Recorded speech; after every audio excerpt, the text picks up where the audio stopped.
Muy buenas tardes.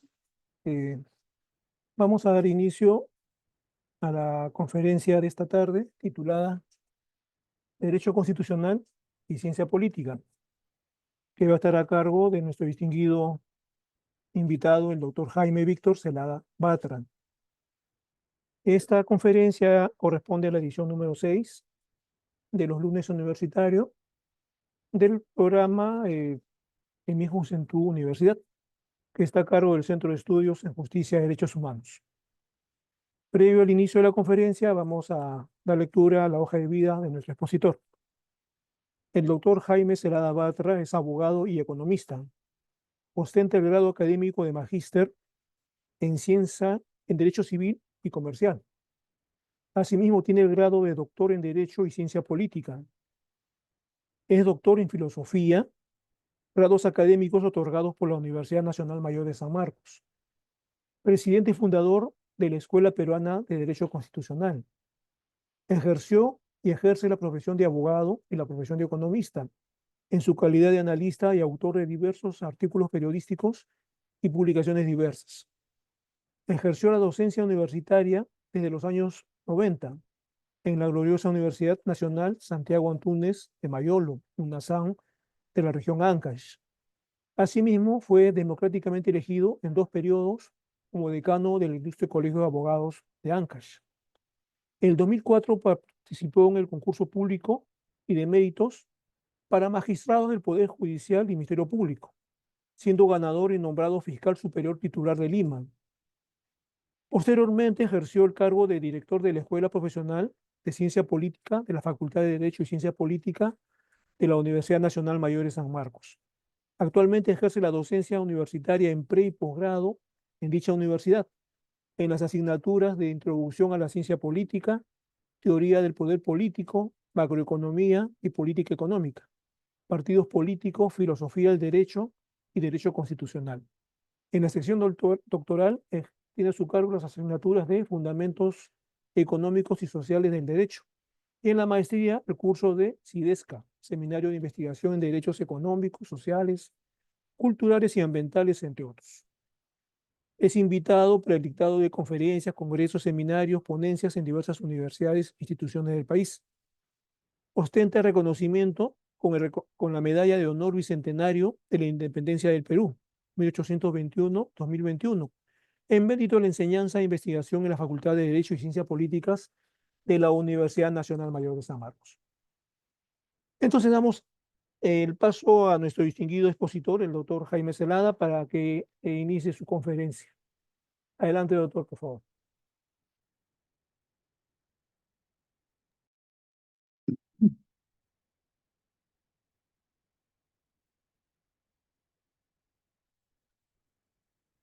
Doctor Jesús Rosario,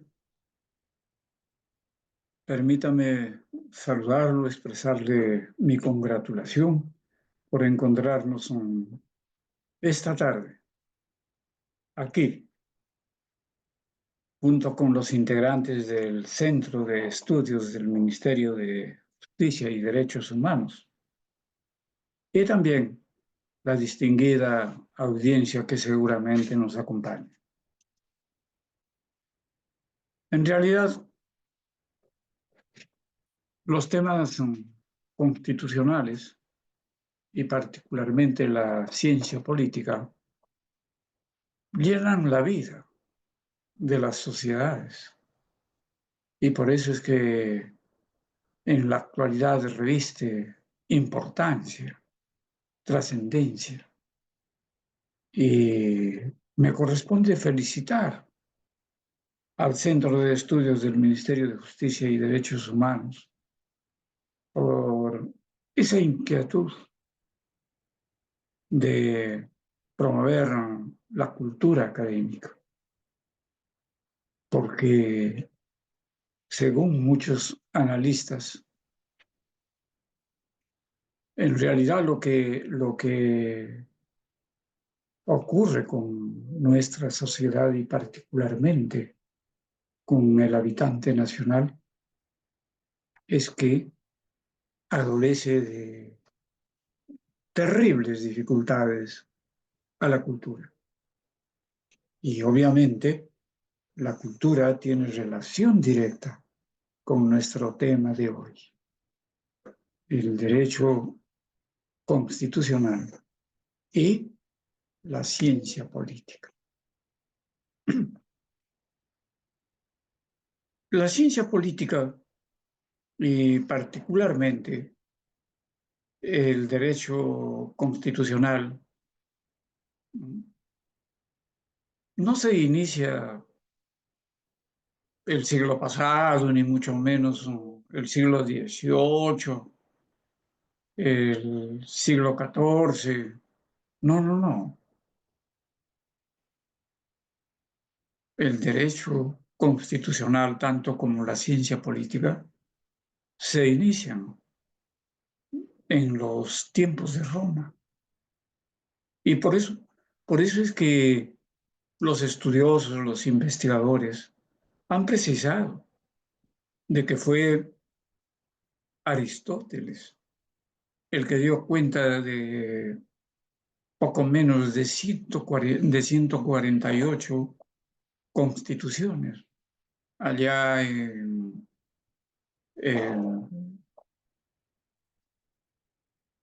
en Grecia, ¿no? Entonces, entonces vean ustedes, estas dos disciplinas tienen una vieja data.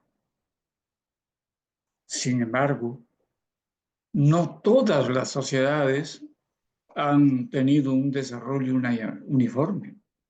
Unas han avanzado más que otras. Y ahí es que radica el problema, ¿no?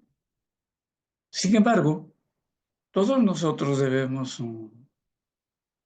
considerar que el derecho constitucional es una disciplina del conocimiento del derecho que estudia con rigor científico la constitución del Estado constitucional.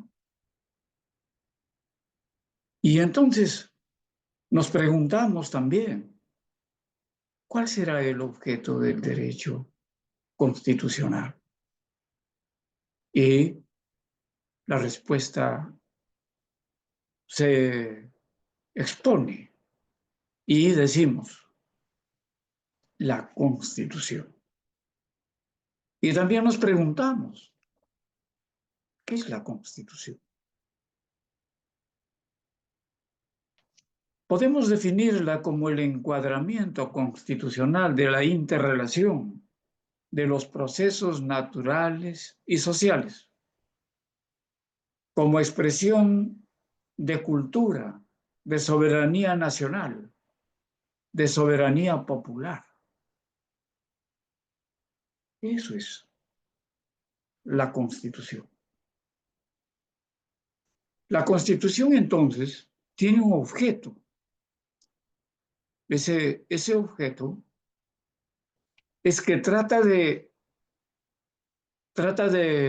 orientar y dirigir la relación entre lo que en términos constitucionales, ¿no?, organiza y junta a la sociedad y a las instituciones. Y lo primero que hace es considerar la vida humana, porque al final y al cabo, el ser humano en cuanto persona sale de la sociedad, se forma en la sociedad. Y es precisamente en cuanto persona que va a integrar las instituciones. Pero a través de los tiempos ha ido madurando también la idea y cada vez cimentando mejor qué es la Constitución. Un tratadista alemán, Fernando Lasalle, sostenía que la Constitución es la suma de los factores reales de poder. De la escuela alemana también Carl Schmitt. Él sostenía que las decisiones políticas del titular del poder constituyente, como decisión que expresa el ser social, y no le falta razón, porque si la Constitución no va a expresar el ser social, entonces los resultados son catastróficos. Hermann Heller nos dice de que la Constitución es la ciencia de las reglas al que le dan forma las normas jurídicas. Este tratadista también pertenece a la escuela alemana. Pero dejemos los alemanes y consideremos la definición también de otro gran maestro del derecho constitucional, Manuel García Pelayo, que le da una interpretación racional, normativo, histórico tradicional. Entonces, si nosotros consideramos de que la Constitución es pasado, es presente y mire el porvenir, obviamente de que coincidiremos con Manuel García Pelayo. Otro gran tratadista es el italiano Santi Román. Él nos dice de que la Constitución no es más que ordenamiento supremo del Estado,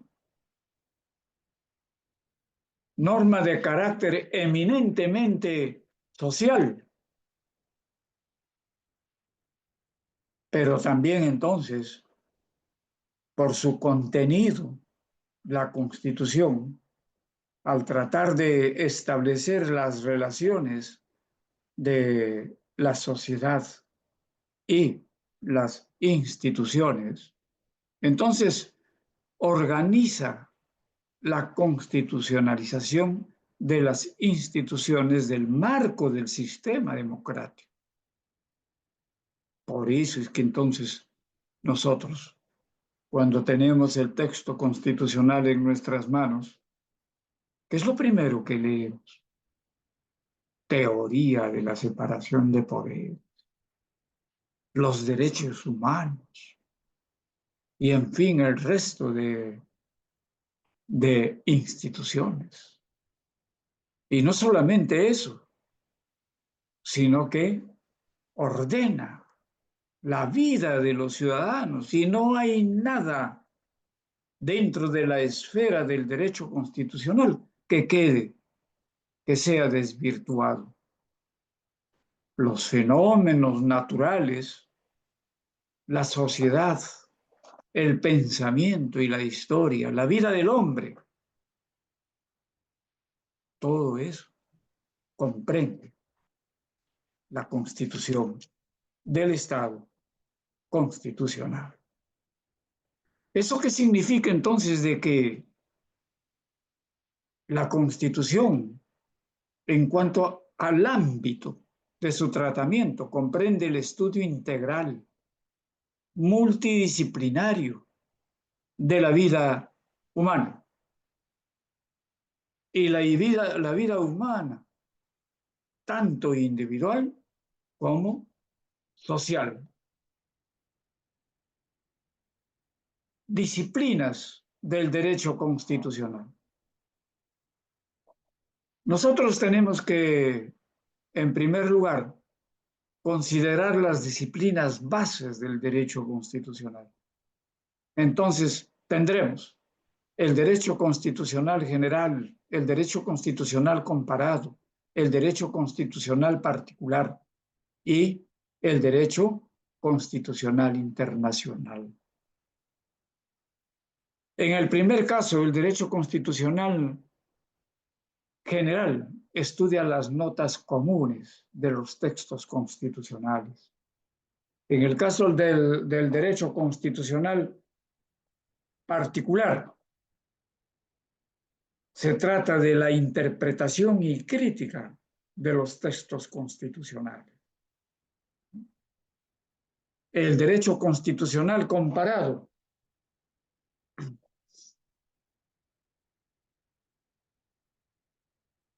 tiene que ver con el estudio del carácter tipo de las constituciones.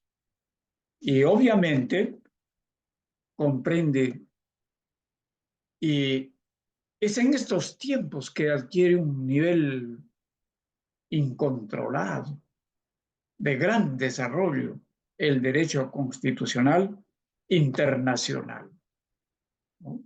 Y no solamente el derecho constitucional, sino también el derecho procesal constitucional internacional. El derecho internacional y jurisdicción constitucional transnacional ha tenido un desarrollo incontrolado, a tal punto que las sociedades del mundo hacen referencia, ¿no?, a los diversos tratados. La Declaración Universal de los Derechos Humanos, la Declaración del Niño, la Declaración de los Derechos Económicos, Sociales y Culturales, el Pacto Internacional de los Derechos Civiles y Políticos, el Protocolo Facultativo del Pacto Internacional de Derechos Civiles y Políticos, la Convención Americana sobre Derechos Humanos de San José de Costa Rica, el acuerdo ante la Santa Sede y, obviamente, el poder estatal, la Convención Interamericana para prevenir, sancionar y erradicar la violencia contra la mujer, más conocido como la Convención de Belén do Pará. Y, en fin, una serie de tratados que dan fuerza al derecho constitucional internacional sobre la base del ser constitucional y la sociedad constitucional. Entonces, un día, los estados nacionales, al constituirse en estados constitucionales de derecho y tener en el centro de su vida la constitución del Estado constitucional, igualmente, en los tiempos venideros, el Estado mundial, el Estado mundial y la Constitución universal regirán los destinos del mundo. Entonces, en esta parte, el derecho ha tenido un gran desarrollo. Amén de la Corte Internacional de Derechos Humanos, el Tribunal Europeo de los Derechos Humanos, la Corte Penal Internacional y otros instrumentos constitucionales, ¿no?, como la Convención de Palermo, en fin, tantos organismos internacionales. Así que tenemos que llevar, ¿no?, el ritmo y la atención de estos organismos. Pero además, fíjense ustedes, hemos mencionado al derecho constitucional general, al derecho constitucional comparado, al derecho constitucional particular, al derecho constitucional internacional. Pero son aquellas disciplinas que le dan forma y contenido a los derechos constitucionales. Pero hay disciplinas que surgen, emergen de el el derecho constitucional, propiamente de la Constitución. Y entonces, ¿qué tenemos? Las disciplinas del derecho. El derecho civil tiene que estar acomodado al derecho constitucional. Y ni qué decir el derecho penal, el derecho civil. Todas las disciplinas del derecho. No puede existir absolutamente nada fuera de la Constitución.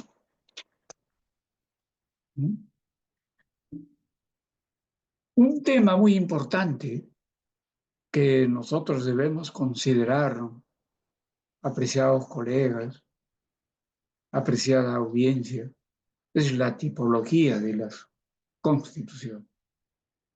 O sea, el tipo de la forma, cómo es que son estudiadas y presentadas, ¿no?, en las diversas sociedades. Y entonces tenemos constituciones formales y constituciones materiales. Serán formales, ¿no?, en el caso de atenderse a la forma jurídica y en el segundo caso a las denominadas constituciones consuetudinarias. Siempre en temas constitucionales se suele citar a las sociedades que tienen un texto constitucional y a las sociedades que no tienen texto constitucional, pero que sin embargo tienen en forma material. Es el caso de Inglaterra, el Reino Unido, el Reino Unido. Pero también existen, por su origen, determinadas constituciones que son otorgadas, impuestas, pactadas, ratificadas. Consideramos también, y desde la visión del expositor, que existen constituciones por su contenido político y serán autocríticas, autocráticas y democráticas. Otra interrogante que nos hacemos siempre cuando tenemos el texto constitucional en nuestras manos es ¿qué características tienen las normas constitucionales? Y entonces observaremos que las normas constitucionales son de determinadas características que la hacen exclusivas. Y bueno, decimos que son bilaterales, generales, imperativas, coercitivas, son institucionales. Y entonces, lo de bilaterales, porque existe en las sociedades gobernantes y gobernados. Generales, porque es para todo. Imperativas, porque expresan fuerza. En algunas oportunidades se decía de que son las constituciones, son declaraciones. Y eso es una perversidad. Eso no es cierto. Las constituciones son instrumentos que se tienen que respetar y cumplir, y por eso son eminentemente imperativas y coercitivas. Y son institucionales porque necesariamente, imprescindiblemente, su vida está relacionado a la sociedad y a la institución. Y son normas exclusivamente institucionales porque obedece a su propia naturaleza. No podría jamás ser de otra manera, ¿no? ¿Y cuál es su naturaleza? ¿Cuál es la naturaleza del derecho constitucional? Se expresa cuando por su contenido es ciencia antropológica, ciencia jurídica, ciencia política, ciencia axiológica, ciencia ontológica y, por supuesto, ciencia cultural. Ciencia antropológica porque su preocupación central es el ser humano, es la persona humana, es el ser constitucional, su primera y gran preocupación. Y por eso es que ahí está la antropología filosófica. En segundo lugar, su naturaleza jurídica, por supuesto, que está dentro del ámbito del derecho.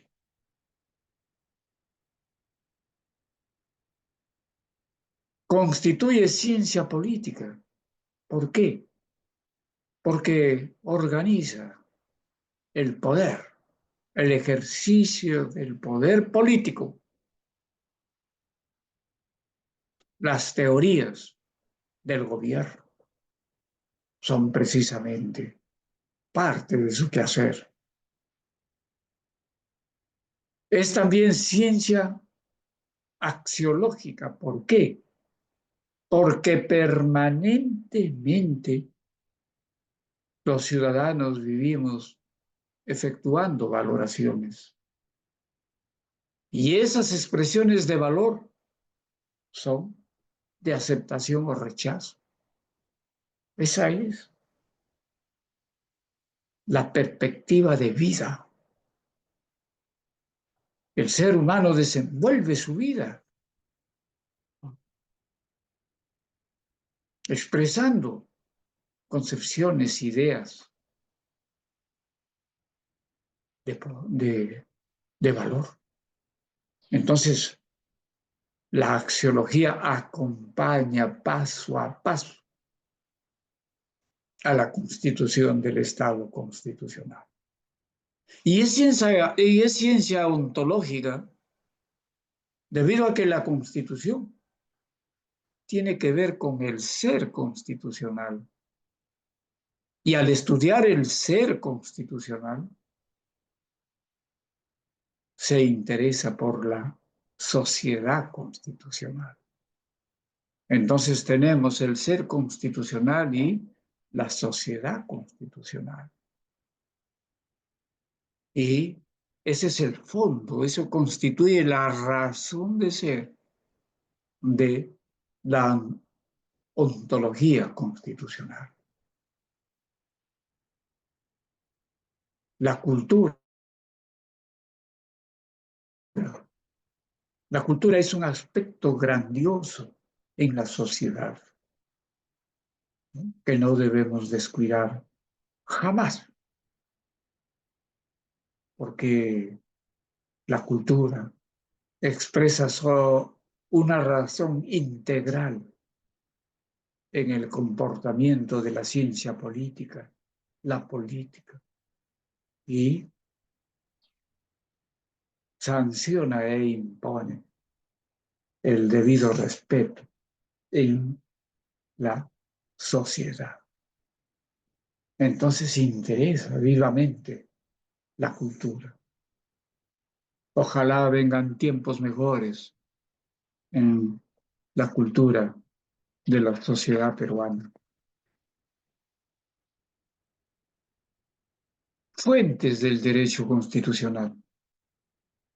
Las fuentes del derecho constitucional son nítidamente dos: las fuentes mediatas y las fuentes inmediatas. Las fuentes mediatas, el movimiento social. Y las fuentes inmediatas, ahí tenemos la jurisprudencia, las resoluciones, etcétera, etcétera, la costumbre y, y otros instrumentos, ¿no? Y en forma inmediata, como hemos dicho, ¿no?, el movimiento social. Y por eso, vean ustedes, es que no estamos de acuerdo con las apreciaciones del austriaco Kelsen, el que sostiene que la cientificidad del derecho tiene que ver en cuanto es ley y que estaría enredado dentro de su contexto.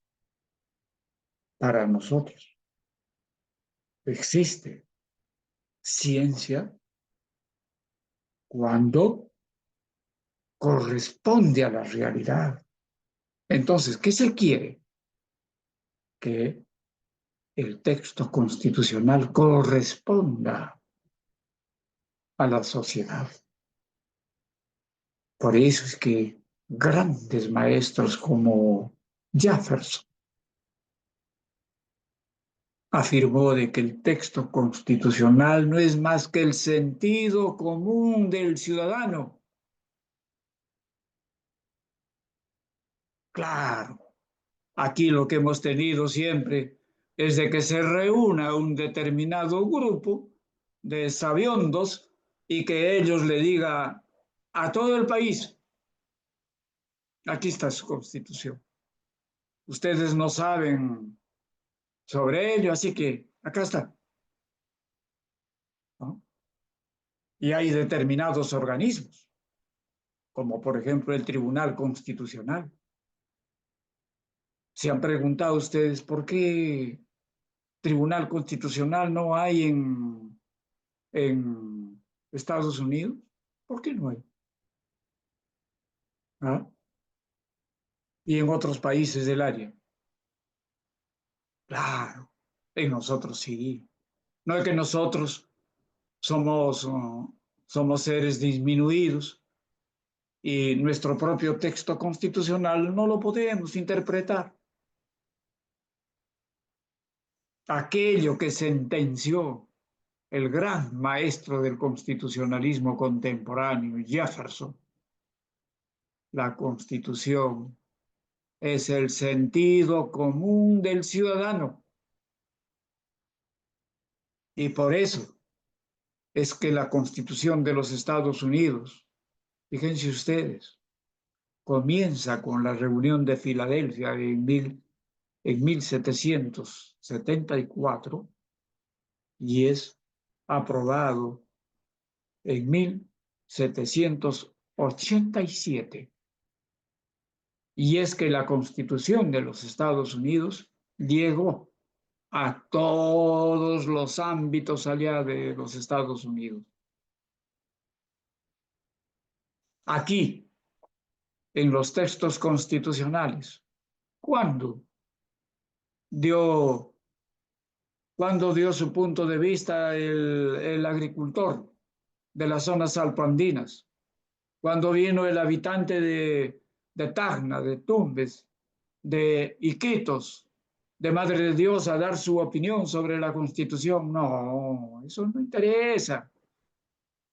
Eso no interesa. Aquí lo que interesa es que los sabiondos elaboren la Constitución y claro, encima todavía nos dicen, como ustedes no pueden interpretar, así que les vamos a poner ahí otros sabiondos para que ellos los interpreten.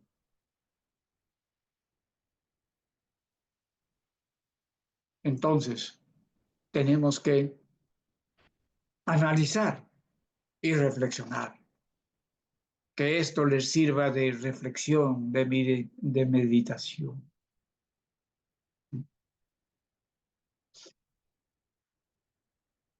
Con el paso del tiempo se han desarrollado determinadas escuelas y dentro de esas escuelas tenemos la escuela alemana. Por ejemplo, tenemos, ¿no?, lo que legaron al mundo Carl Friedrich von Herder, ¿no?, George Gelinek al comenzar el siglo pasado, sus publicaciones, ¿no?, Hermann Heller, Karl Lowenstein, todos ellos han sido importantes, ¿no? En Italia, Santi Romano, Vittorio Emanuele Orlando, Giuseppe de Bergottini, Ricardo Guastini. Todos ellos han hecho grandes contribuciones. De la escuela francesa, consideramos a Raymond Carré de Malvern, a Léon Duit, a Maurice Abreu, a Maurice Duverger, sus contribuciones al mundo académico, sociología de la política, partidos políticos, instituciones políticas y derecho constitucional. Es de gran importancia. La escuela anglosajona, con Harold Lasker, Estados Unidos, ¿no? Igualmente, ¿no? Sartori, James Madison, ya mencionamos a Jefferson, a Alexis de Tocqueville, es considerado también de esa escuela. Por supuesto que también España, ¿no? Como Nicolás Pérez Serrano, Manuel García Pelayo, Pablo Lucas Verdú, Manuel Fraga, Javier Díaz Reborio, la Constitución Abierta, Manuel Aragón, también es su libro, consideren, ¿no? Constitución y control del poder. Pedro de Vega, igualmente, Constitución y control del poder. En el primer caso, Manuel Aragón, Constitución y control político. En el segundo caso, Pedro de Vega, Constitución y política. Nosotros debemos considerar la lectura de estos maestros para ir cambiando, para que no se repita los mismos puntos de vista en las facultades de derecho, ¿no? Tiene que haber cambio. Se mantienen los mismos conceptos desde el siglo pasado. No hay cambios. Eso no está bien. Tiene que haber cambio en los talleres de investigación científica, ¿no? Carlos Restrepo, Vladimir Naranjo de la Escuela Colombiana, de las diversas escuelas, México, Aurelio Campillo, Felipe Tena Ramírez, Jorge Carpizo, Daniel Moreno, Aurora Arnaiz Amigo, esa gran politóloga. Ella es la autora del libro en el cual expone su teoría y nos dice, es la concepción política la que genera las revoluciones en el mundo. Investiguemos para que nos lleve a nuevos horizontes. No podemos estar en lo mismo, ¿no?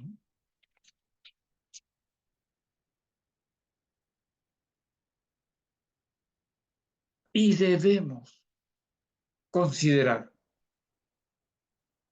determinadas expresiones teóricas. Por ejemplo, lo sustentado por Aristóteles, cuando dijo que el derecho constitucional hay que estudiarlo como realidad, como organización, como lege ferenda, como realidad, por la exposición, por lo que dije al comienzo de la exposición, porque tiene que estar ligado a la realidad. Una constitución que no está ligado a la realidad no tiene futuro ni vida. Tarde o temprano terminará muy mal, ¿no? Miren ustedes la realidad del país. ¿Cómo está? Tras 30 años, ¿no? Fíjense, ya no, ya en el análisis no distingue de qué es lo que se trata, ¿no? Igual también debemos considerar la definición de Carl Smith cuando considera el derecho constitucional como norma absoluta como concepto relativo, como concepto positivo y el sentido ideal. En el primer caso, para considerar a la Constitución como unidad, fuerza y energía y forma de gobierno.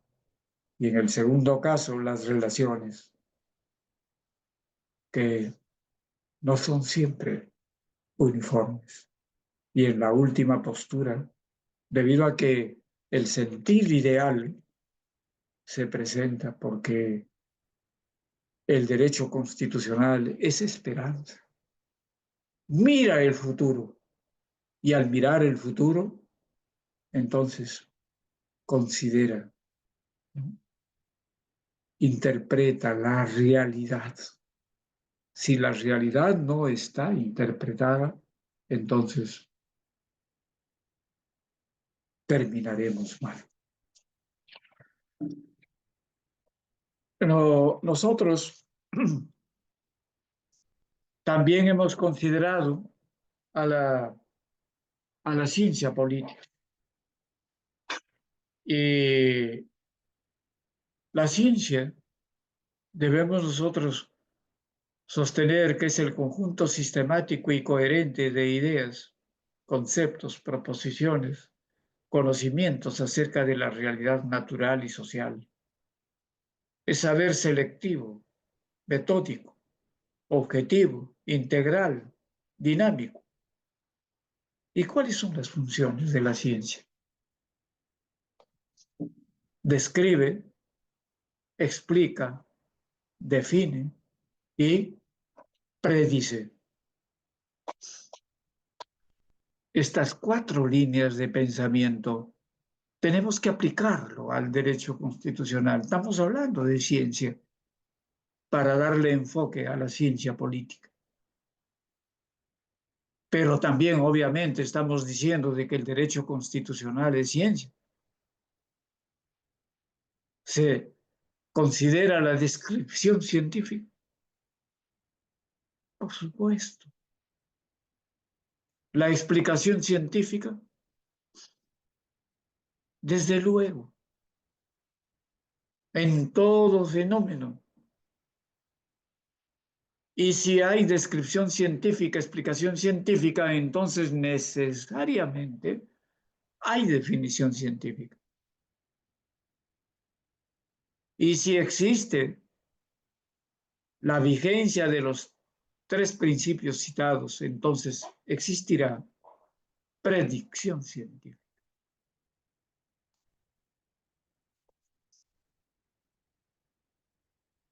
Pero sustento base de la ciencia es la epistemología. ¿Y la epistemología qué hace? Explica, sustenta, analiza, precisa, juzga la validez del conocimiento. Entonces, ello permite definir los tipos de investigación y tendremos entonces en la investigación científica la investigación científica exploratoria, la investigación científica descriptiva, la investigación científica correlacional, la investigación científica explicativa. Y sobre esa base, la base de lo explicado, tenemos la clasificación del derecho constitucional. Entonces, tendremos en primer lugar por el objeto, las ciencias fácticas y las ciencias fenomenológicas. Y luego tendremos la clasificación por el método, y serán demostrativas, experimentales, comprensivas, y también por el origen del conocimiento, ciencias racionales, ciencias de la experiencia, y el método científico, obviamente. Principios de la ciencia. La ciencia considera el principio de objetividad. ¿Por qué? Porque descansa en aquello que es empírico. No puede ser de otra manera. Y eso es lo que se desea del derecho constitucional frente a la ley. Podemos considerar científico muchas de las leyes que se están dando. ¿Eso es ciencia? Conforme al pensamiento de un tratadista que les cité. Eso no puede ser ciencia, porque no está ligado la expedición de ese conjunto de leyes en función de la sociedad. Por eso que hemos dicho al comienzo, de que las fuentes del derecho constitucional son la fuente mediata y la fuente inmediata. La fuente mediata, la realidad social. Quiere decir entonces la norma constitucional que nosotros aprobemos o que se apruebe tiene que tener relación con la realidad. No puede estar sujeto al capricho, al gusto de determinado grupo de personas, de una persona, no, no, eso no tiene nada de ciencia. Y entonces, ¿cómo podríamos considerar la, la explicación científica, la descripción científica, la definición científica y la predicción científica de lo que hemos hablado, si no vamos a considerar la objetividad, la racionalidad, la sistematización, la verificación, el carácter antidogmático, la universalidad de la norma constitucional? Entonces, fíjense ustedes cuán importante. Y para ello, ¿qué necesitamos? Teorías científicas. Y entonces, ¿en qué consistirá la teoría científica? La teoría científica no es más que el conjunto de enunciados, proposiciones, definiciones, ideas, conceptos lógicamente estructurados de objetos, fenómenos, procesos, ¿no?, que van a expresar la realidad y que estarán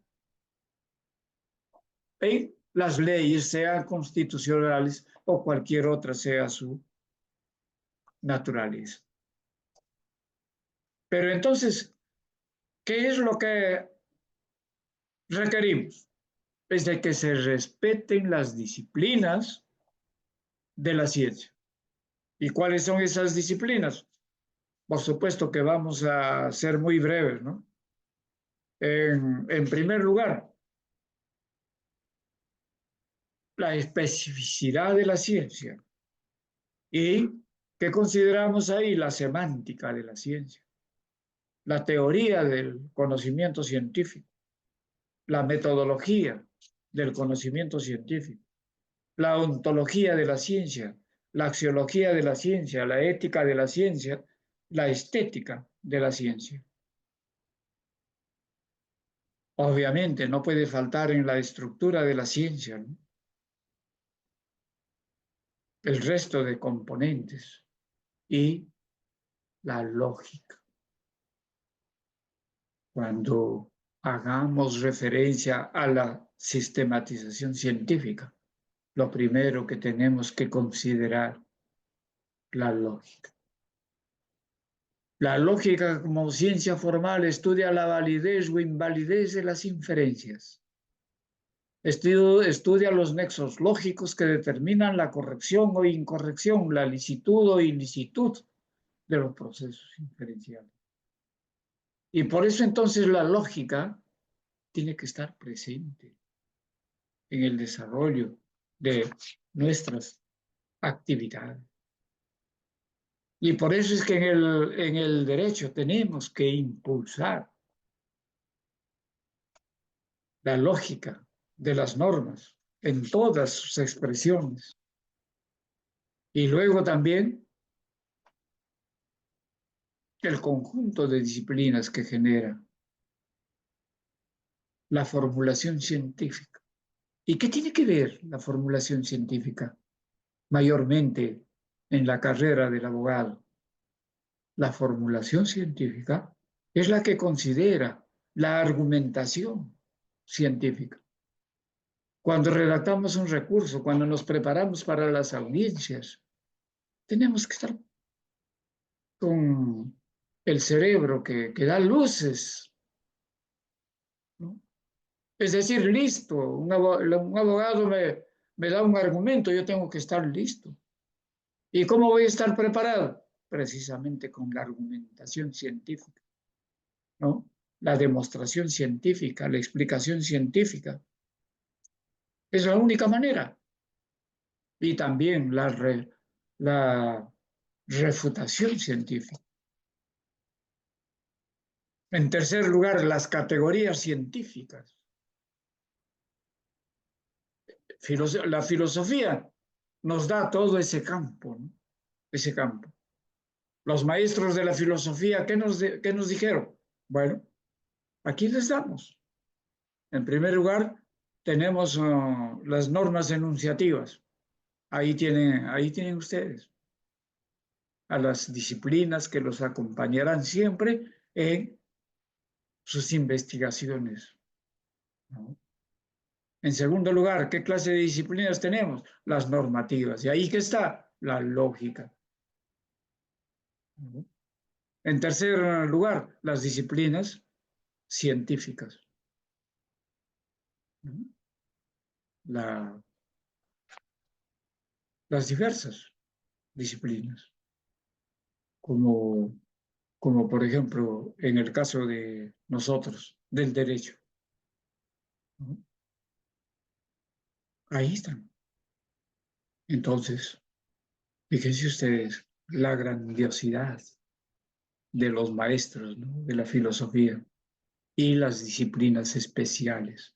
Y por eso es que al lado de las disciplinas que he mencionado, las disciplinas científicas, caminan las disciplinas del derecho.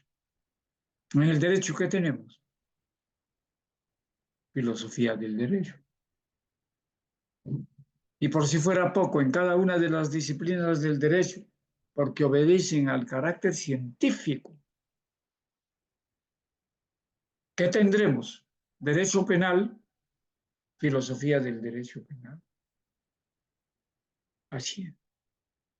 En derecho constitucional igualmente, derecho constitucional y derecho de filosofía constitucional, y así en todas las disciplinas.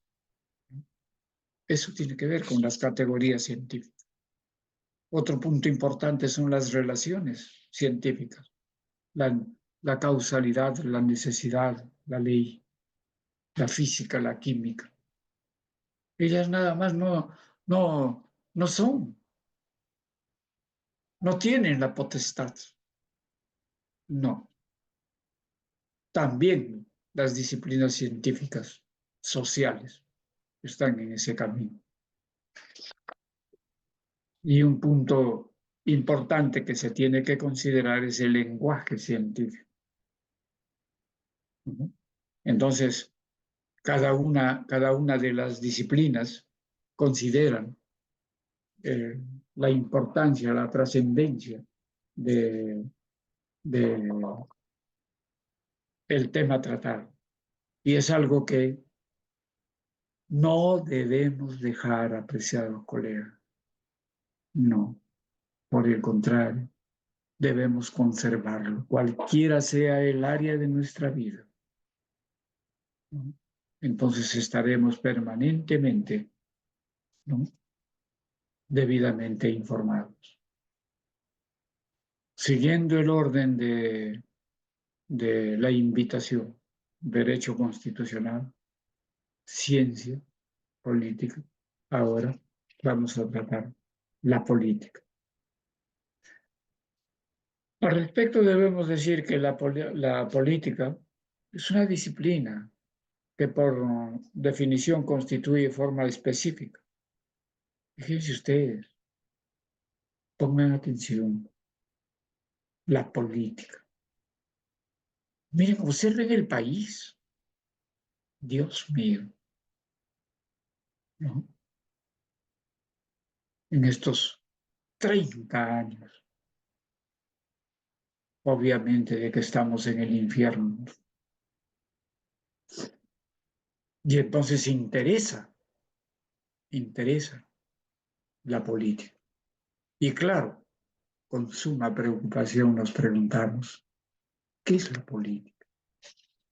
Este gran maestro, Eduardo Andrade Sánchez de la Escuela Mexicana, en su libro Introducción a la Ciencia Política, nos dice de que la política constituye forma específica de comportamiento humano relacionado con el gobierno. Y efectivamente, la política tiene que ver pues, con el gobierno. Es más, afirmamos que la política es la disciplina del conocimiento que tiene como objeto lo que ustedes han escuchado, pero que, claro, hemos ido olvidando poco a poco. Cuando se decía que la política es la disciplina del conocimiento que tiene por objeto el estudio del buen gobierno de los pueblos. Y hoy se tergiversa. ¿Por qué? Porque se presenta como justificación de los desastres en todos los ámbitos de la vida nacional a la política. Y francamente, ello no es así. La, la disciplina que impone tarea de gobierno es la política. Y la política es una disciplina del conocimiento que el gobernante debe dedicarle, debe entrar con dedicación a prepararse para gobernar.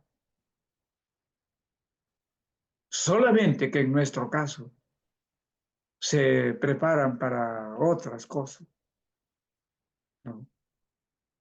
Que por respeto a nuestra audiencia, no, claro, no vamos a referirnos, pero que muy bien se pueden hacer deducciones, ¿no? Existen otros tratadistas, como por ejemplo el gran maestro alemán Karl Lowenstein, en su libro eh, sobre derecho constitucional, igualmente hace referencia de que la política es lucha por el poder.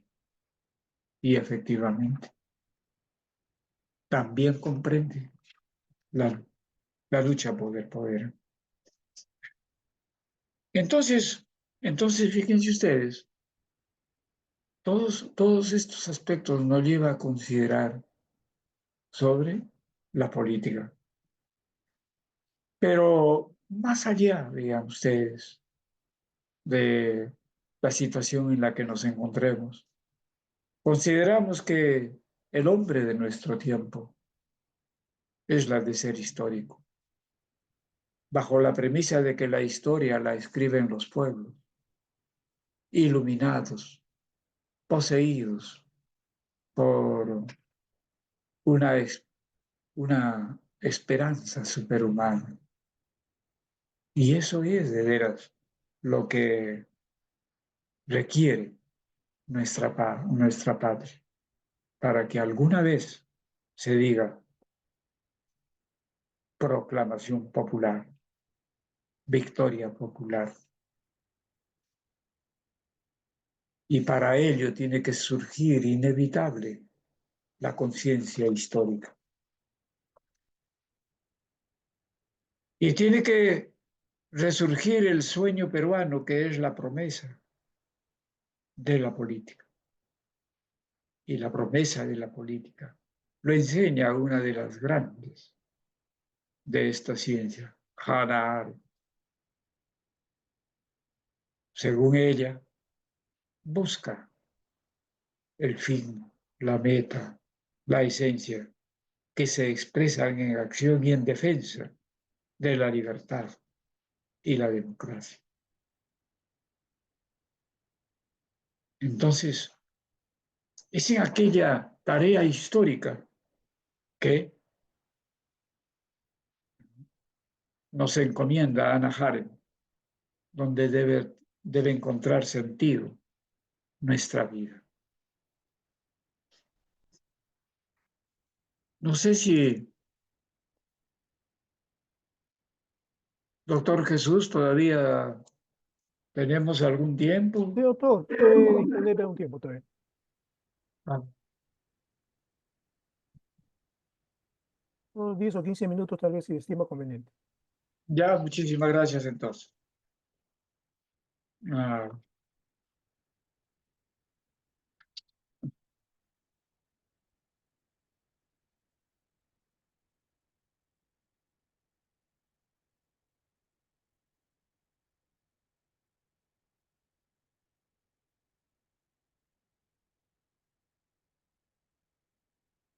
en el caso de la interpretación constitucional que tocamos en algún momento, no está de más recomendar a nuestro auditorio a Eduardo García del Terrío.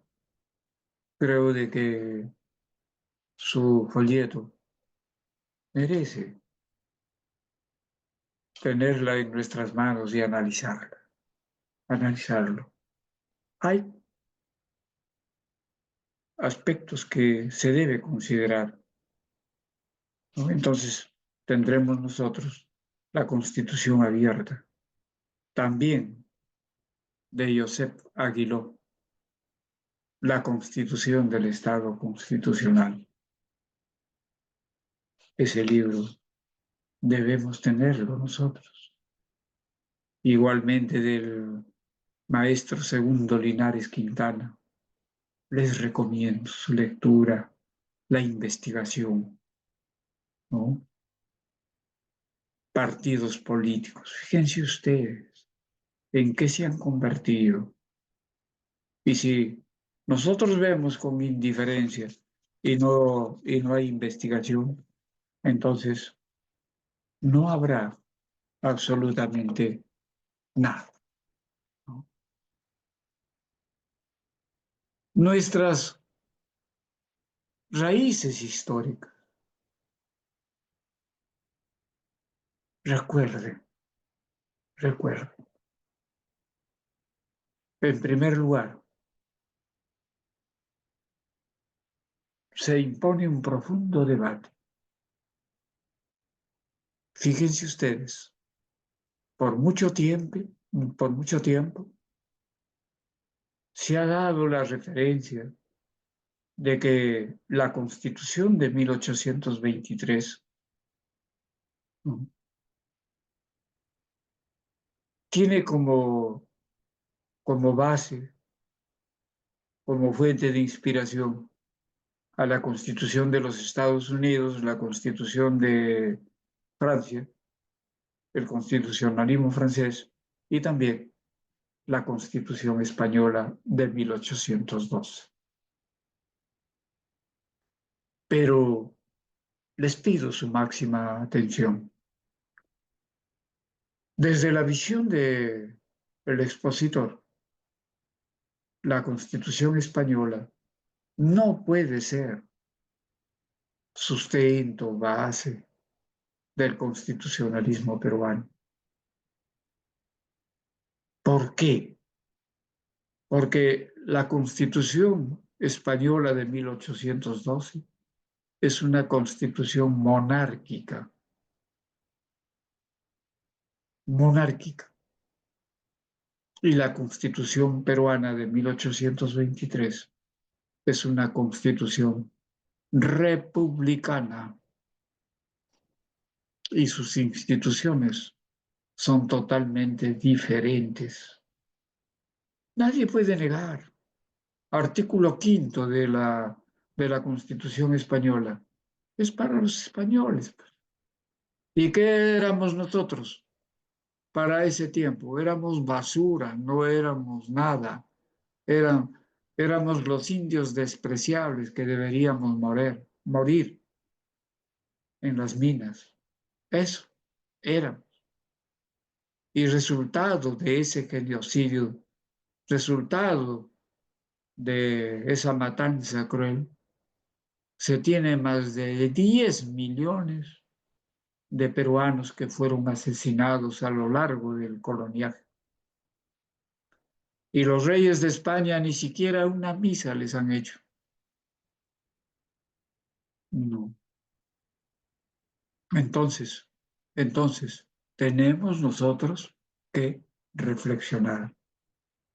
Les cuento a ustedes, recién he visitado, ¿no?, el Cusco, y de veras que hay que resistir para que no le caigan las lágrimas.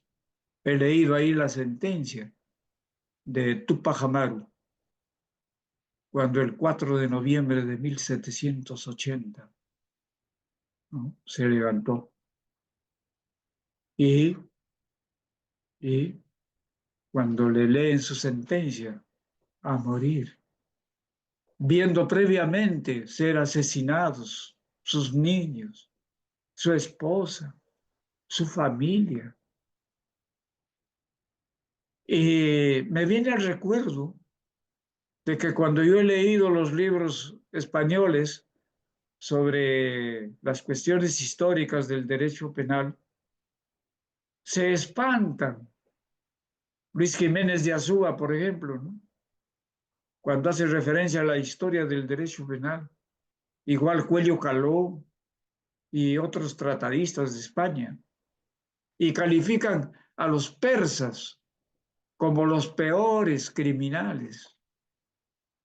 Dios mío, ¿y ellos no se han examinado, no se han visto en ese espejo?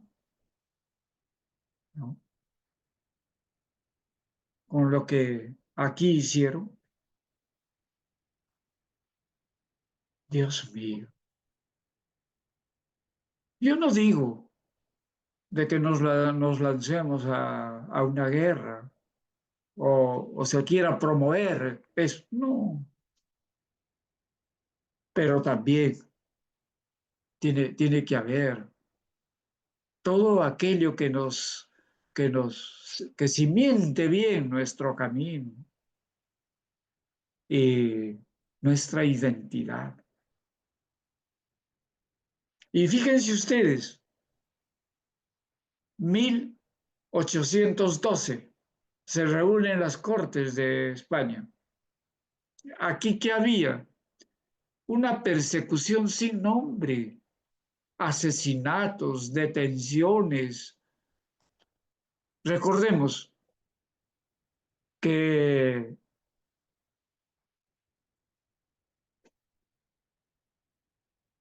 en la lucha por la independencia ya se venía desde el siglo antepasado, al inicio precisamente de, de los cimientos constitucionales, ¿no? Entonces si ya se sabía, el asunto es de que quién en su sano juicio podía concurrir, ¿no?, a reunión con los asesinos, ¿no? En 1805, ¿qué tuvimos? El levantamiento en Huánuco, ¿no? En 1811-12, el levantamiento de Tacna. 1813, el levantamiento de Pallardelli. 1814, el levantamiento de de Pumacahua, los hermanos Angulo, ¿no? Al comenzar 1830 ya había comenzado la guerra de independencia. Entonces, eso no tiene justificación. Y fíjense cuántos años han pasado y hasta ahora ni una misa Ni una misa se hace. Ojalá que llegue el día y que pidan perdón los reyes de España. ¿Ah? Y no nos vengan, pues, de que la Constitución de 1812 es sustento, base del constitucionalismo peruano. No. Aquí lo que hubo es que los repúblicos, con Francisco Javier de la Luna Pizarro, en 1823, y el resto de repúblicos fueron eminentemente, ¿no?, repúblicos, y no se guiaron absolutamente en nada. Y no se han hecho estudios en términos constitucionales. No se han hecho estudios, ¿no? Hay indiferencia por todo. No hay. Vendrán días mejores. Y por eso, fíjense ustedes, es que considero de que no hay influencia, ¿no?, de España, sino que los repúblicos tuvieron independencia de criterio y lo que aprobaron fue una constitución republicana. Eso. Entonces, los plazos, los términos, los caminos fueron totalmente diferentes. En segundo lugar, sirvió de base, de fundamento, la Constitución estadounidense, ¿no? Jefferson, James Madison, Alexander Hamilton, ¿no? Todos ellos, de una manera u otra y sin proponerlo, seguramente que contribuyeron. Lo mismo que los franceses. La Constitución francesa de 1791, de 1792, de 1793, 95 y 99 constituye la base, no solamente para nosotros, sino para el, el mundo, ¿no? El desarrollo de la Constitución republicana, ¿no? Pero eso.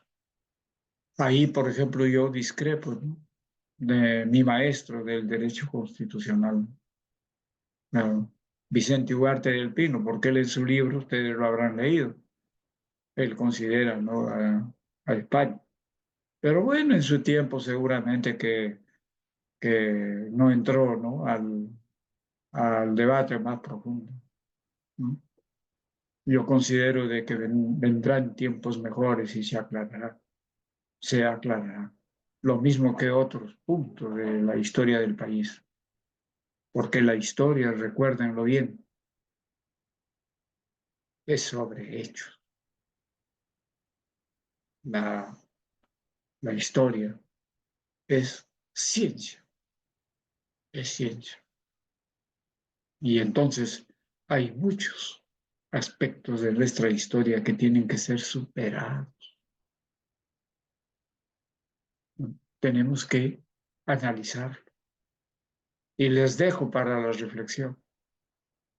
San Martín no estuvo en la batalla de Junín el 6 de agosto de 1824, menos en la batalla de Ayacucho. Simón Bolívar, igualmente, ya fue derrotado en la batalla de Junín. Y si no hubiese sido por el batallón Húsares del Perú, que se la jugó con todo, y ese joven coronel que era el que conducía a Húsares del Perú, ¿no?, estaba derrotado, estaba perdido. Pero bueno, en la batalla de Ayacucho ya no estuvo. Y sin embargo, vean ustedes en 1930, en 1830, Inglaterra, el Reino Unido, mandó a cobrar su dinero. Resulta que nos habían prestado. Y por eso es que el doctor Quirós, cuyo libro ustedes lo pueden encontrar por las calles de Lima,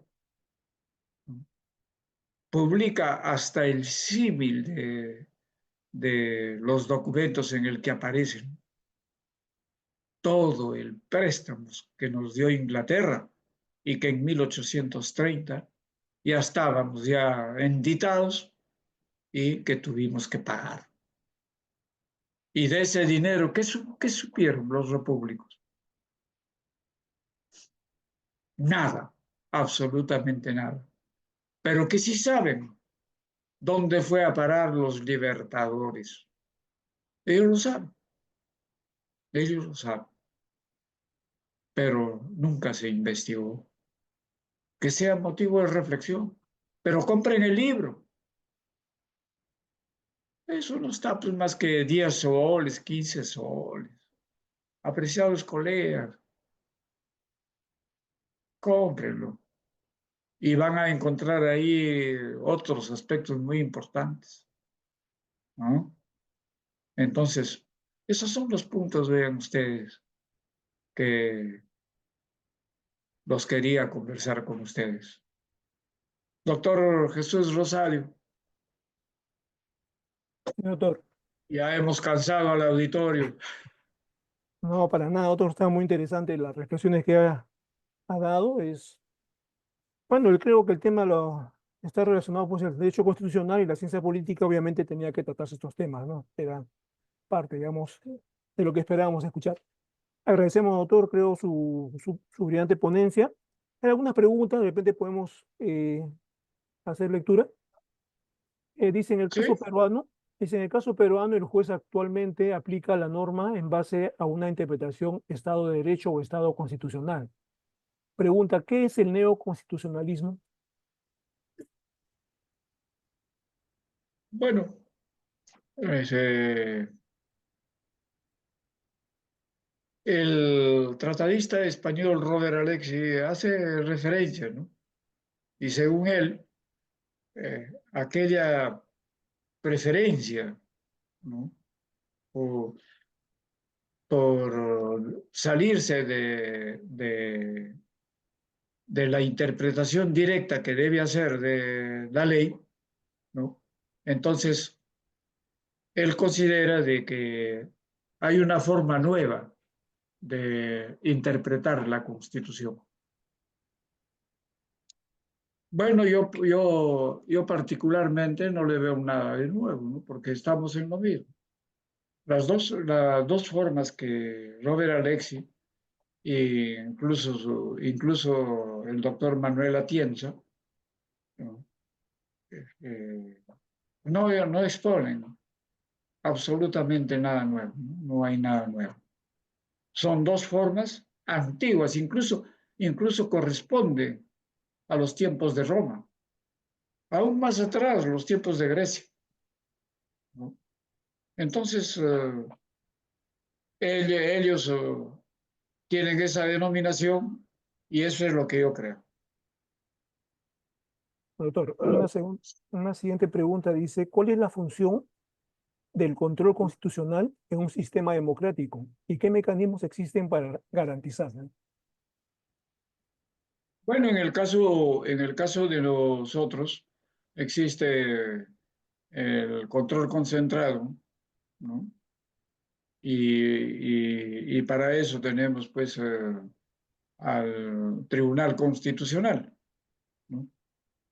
Y, pero yo señalo mis desacuerdos, ¿no? Yo creo que no es necesario. El, el Poder Judicial tiene hasta 3 salas de derecho constitucional y creo yo de que es más que suficiente. Entonces, de lo que se trata es de organizar el Estado constitucional. Eso es lo que creo. Correcto. Olvidaba, perdón, doctor Jesús, el control difuso. El control difuso a cargo del resto de magistrados, ¿no? Pero hay informalidad porque en determinados momentos eh, lo, lo autorizan, luego lo restringen, juegan juegan con todo y constituye una auténtica vergüenza. Fíjense ustedes, se dice de que lo primero es la vida en la Constitución de 1933. ¿Y qué hizo el TC en el caso de los peajes? La población le llama los malditos peajes. Sin embargo, ellos no tuvieron ninguna consideración en preferir ahí que la gente se contagie, muera, y no tienen que ver con nada. Y entonces, ese es el medio en que vivimos, ¿no? Siendo el Tribunal Constitucional debió preocuparse por la vida de la gente. Y así, para señalarle un ejemplo, ¿no?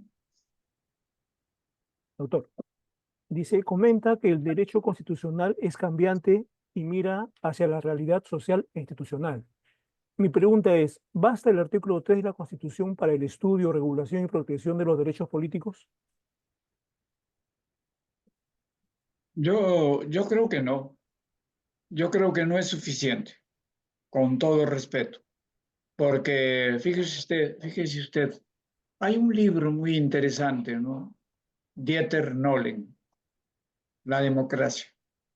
Entonces, él que señala de que es importante en la vida de las sociedades fortalecer la sociedad de donde sale la persona humana a integrar la institución. Y cuando integra la institución, ser cuidadosos en su institucionalización. Porque, porque entonces es ahí donde va a encontrar el escenario, ¿no? El escenario in toto para el desarrollo de su vida. Eso es lo que creo. Eso es lo que Doctor, creo. perfecto. Doctor, estoy pidiendo, dice excelente exposición del doctor y por favor que nos brinde el nombre de la obra del doctor Quirós, que lo mencionó en la exposición. Hay varios que están pidiendo, el Tupac Amaru también el libro, desean saber, digamos, el nombre del libro y Es historia, la historia, la historia la historia espérese, en este momento. Le estoy enviando, ya le preciso, en este momento no lo tengo, correcto, pero le estoy doctor. enviando, doctor. Y lo compartiremos con los participantes que están solicitando, doctor. Entonces, Sí, sí, sí, dígale que me comprometo a cumplir con esa promesa. Inmediatamente nomás, luego de que salga. perfecto, doctor. Bien, ¿Ya? entonces, con esto estamos terminando esta conferencia. Agradecemos nuevamente a nombre de los más de 900 participantes que hemos tenido esta tarde. Bueno, y nuevamente, pues, reiterar nuestro agradecimiento a nombre del Centro de Estudios por participar en este ciclo de conferencias de los lunes universitarios. Esperando de repente una siguiente oportunidad, seguir reflexionando sobre estos importantes temas de la ciencia política, que es, digamos, uno de los temas que el Centro de Estudios ha dedicado parte de nuestras conferencias de los lunes universitarios. O sea, a usted y a todos los participantes les damos las buenas tardes y hasta la próxima semana. Gracias también a usted, doctor Jesús Rosario, por su preocupación académica, y igualmente que a los integrantes del Centro de Estudios del Ministerio de Justicia. Es mi propósito decirles de que sigan con el mismo empeño. Los opositores podemos ser buenos o malos. El asunto es de que no se detengan. De veras de que esa es la manera como encontraremos nuestro destino. Es la única manera, doctor Don Jesús. ¿Mm? Gracias, doctor. Así que saludando a ustedes, saludándolos a todos y agradeciendo a todos nuestros, a todo nuestro auditorio. Me despido, pues, yo también. Estaré al tanto de la próxima invitación. De todas maneras, doctor. Gracias, muy amable. Gracias. A todos Bien. también. Hasta la próxima. Hasta luego.